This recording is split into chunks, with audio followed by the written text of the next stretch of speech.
Baraza la Ulama BAKWATA leo tarehe 14 mwezi wa 7 2026 limekutana katika kikao cha dharura chini ya Kaimu Mufti Sheikh Ali Khamis Ngeruko ambaye pia ni naibu kadhi mkuu wa Tanzania.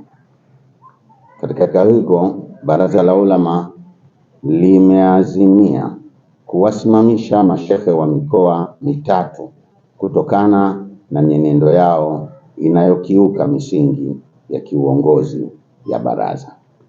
Mashehe hao waliosimamishwa ni kama hivi ifuatavyo: moja, Sheikh Walid Alhad Kawambwa, Sheikh wa mkoa wa Dar es Salaam.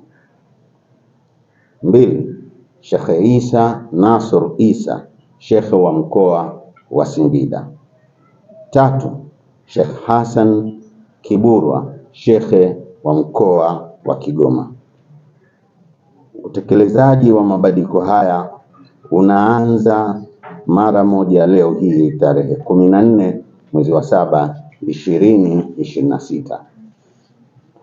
Aidha, Mheshimiwa Mufti na Sheikh Mkuu wa Tanzania Sheikh Dr. Abubakar Zuberi Mbwana amewakaimisha mashekhe wafuatao kushika nyadhifa hizo kama ifuatavyo: Sheikh Abbas Ramadhani Abbas, mjumbe wa Baraza la Mashekhe mkoa wa Dar es Salaam, amekaimishwa kuwa kaimu shekhe wa mkoa wa Dar es Salaam. Mbili, Sheikh Isa Ramadhan Simba, Sheikh wa wilaya ya Singida mjini, kuwa kaimu shekhe wa mkoa wa Singida.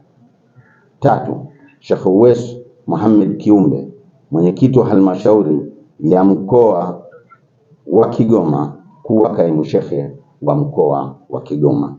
Aidha, tunaelekeza ofisi ya katibu mkuu kusimamia makabidhiano ya ofisi hizo ndani ya muda mfupi. Mimi Sheikh Hassan Saidi Chizenga, katibu wa Baraza la Ulama.